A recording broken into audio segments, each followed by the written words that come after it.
Pack your bags, I've got tickets. We're going on a 3-part series, or maybe a 4-part series, depends on how far we could go, around the world of watchmaking regions.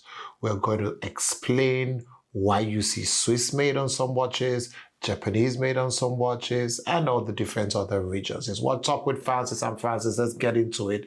We're talking Swiss watches today.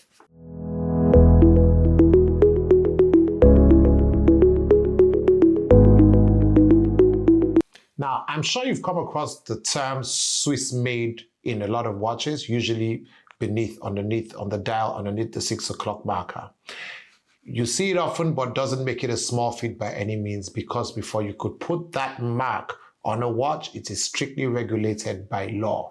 And there are a lot of criteria that have to be met before you can put the badge of honor saying Swiss made on a dial. So like I said, there's a lot of criteria that has to be met before you could call your watch a Swiss watch. For instance, basically 60% of the manufacturing cost of the watch should be done in Switzerland.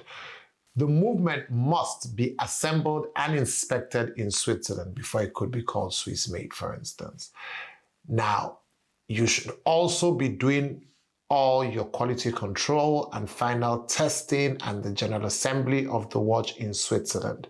Now, you find that some brands have Swiss movements but cannot be categorized as Swiss made because some parts of this whole process is not done in Switzerland. For instance, you could have a Swiss movement in a case from somewhere else, and the watch is not assembled in Switzerland. That does not qualify to be called Swiss. As we stated earlier, before it could be called a Swiss-made watch, you have to have done about 60%. And by 60%, we mean from research and development to movement to cases in Switzerland. Now, before the advent of mechanical watches, time telling was done by sundials and water clocks, and you can trace that to ancient Egypt. But if we're talking about mechanical wristwatches, you trace those definitely back to Switzerland. Now, in Switzerland, there are different regions of watchmaking regions, better put, that we want to talk about. The first one is the Vallée de Joux. Vallée de Joux, listen, I'm probably going to get roasted by the pronunciations. I'm just a, my Edo State man from Nigeria. I don't know much about these pronunciations. But anyways, the Vallée de Joux is the home of a lot of watches that we know. We pretty much call that the home of haute horology. Audemars Piguet, Blancpain, Breguet, just to name a few. And then there's Geneva. Geneva is more categorized by heritage brands. This is the home of Patek Philippe, Vacheron Constantin, and the headquarters of Rolex. And then there's La Chaux-de-Fonds, which is a UNESCO protected heritage site for watchmaking. It is the home of Zenith, Tag Heuer, Ulysse Nardin, and Tissot, to name a few. And then there's Biel, which is where the headquarters of the Swatch Group is situated. It is the home of Omega, Rado, Hamilton, Longines, to name a few. And finally, we have the Jura region. The Jura region, I like the Jura region. It is known for its craftsmanship, more small scale, probably independent, artisanal watchmaking pros. It is the home of brands like Voutilainen, Bovet, and Louis Erard. The Swiss take their watchmaking extremely seriously. Each of these regions have their quality testing parameters. Most notable is the Geneva seal. Now, for a watch to qualify for the Geneva seal, it has to pretty much be made, assembled, and cased in Geneva. The Geneva seal is the hallmark of quality for watches made within the Geneva region.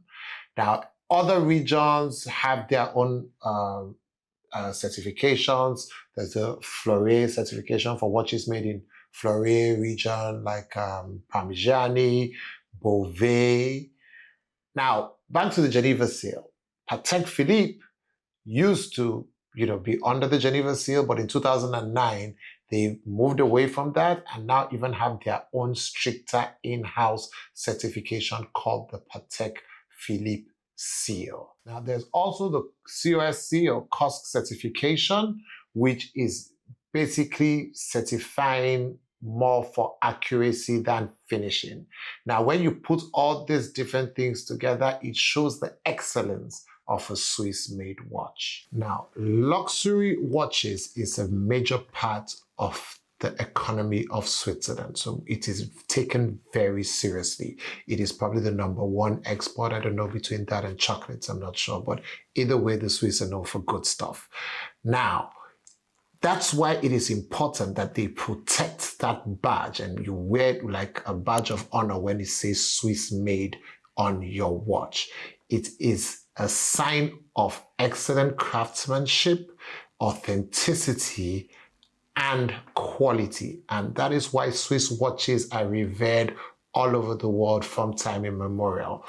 Now, guys, we're going to talk about other regions. Now, I don't want to be biased saying the Swiss watches are the best. I'll let you tell it when we're done on our series of all different regions around the world. Until then, stay safe, guys. It's been fun talking watches.